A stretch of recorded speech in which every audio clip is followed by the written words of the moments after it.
Most know Rakesh Sidhu as a decorated soldier. Those who know me better would know that yoga and meditation, taken up seriously in my mid-30s, made a remarkable difference on the battlefield. And in fact, through books, articles, I advocate this central truth that the hard facts of life can always be addressed through spirituality's light. For the last 3 years, I have been on an intense spiritual awakening path with Tarun and Celia Cherya. Rakesh is a dedicated, inspired seeker.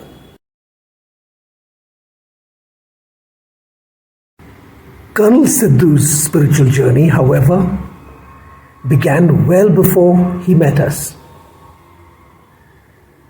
Well before he took up yoga and meditation at the age of 30. In fact, it began much earlier.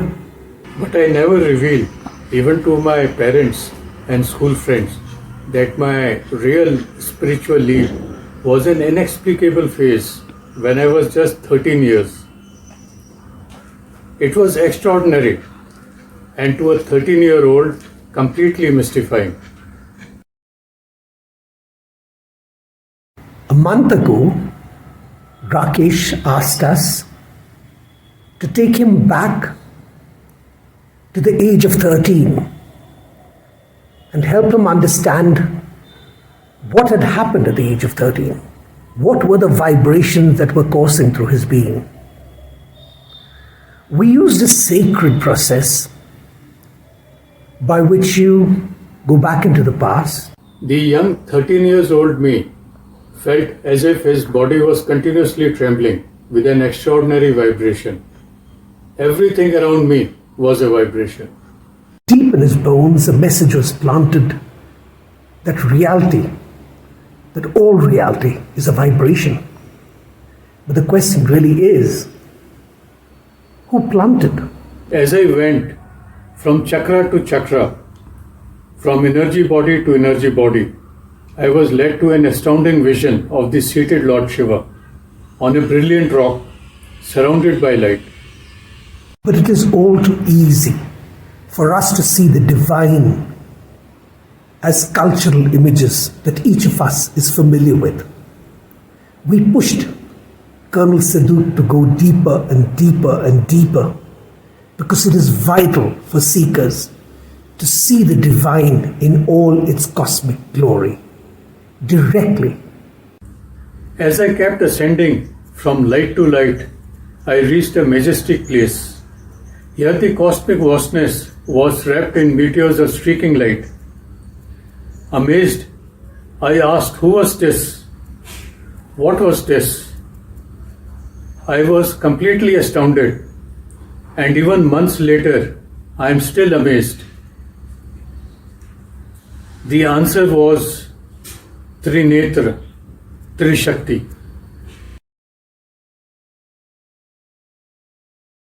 Significantly, Colonel Sidhu has taken us closer to primal existence. The name he got, Trinetra, Trishakti, reveals both enormous intelligence, for it reveals 3 eyes and 3 forces. And so it points to a cosmic unity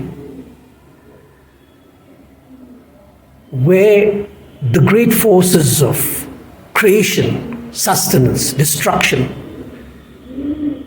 and the intelligence is behind it, all unite into one.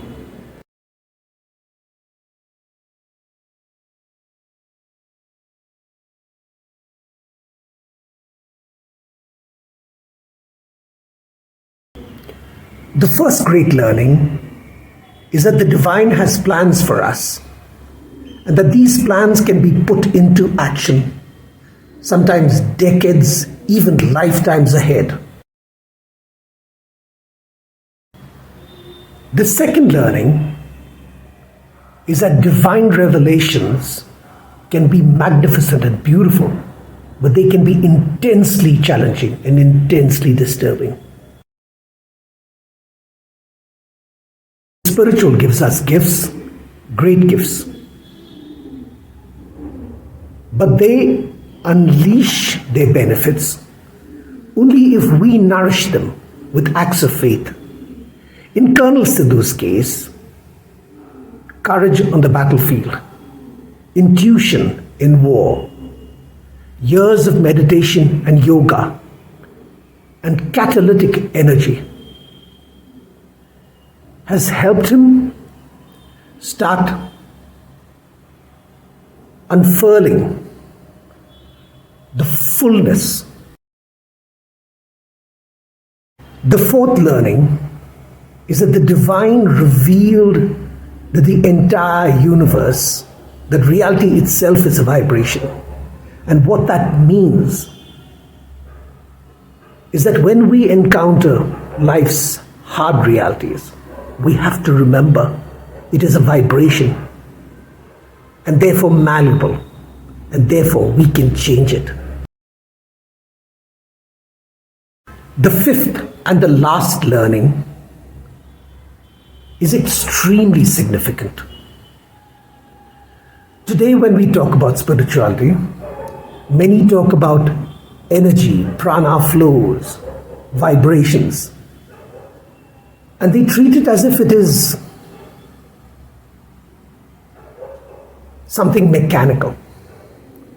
The Trinetra, Trishakti experience draws us back to one fundamental issue. The divine, the cosmic, is intelligent. It has deep purpose.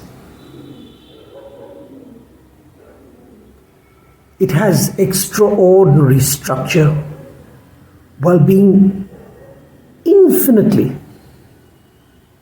simple.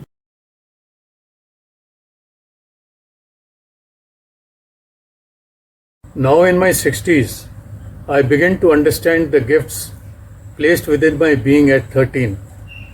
While to many 60s is retirement, to me it is acceleration. Knowing that the gifts of Trishakti, Trinetra lie within me, I look forward to tomorrow. Every time a spiritual seeker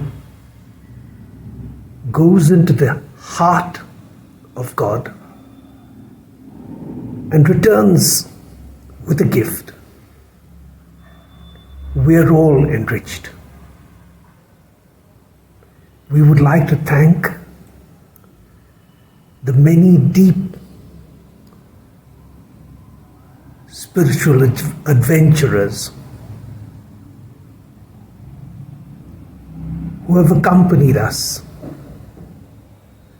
and revealed to us and the world incredible treasures, impossible visions.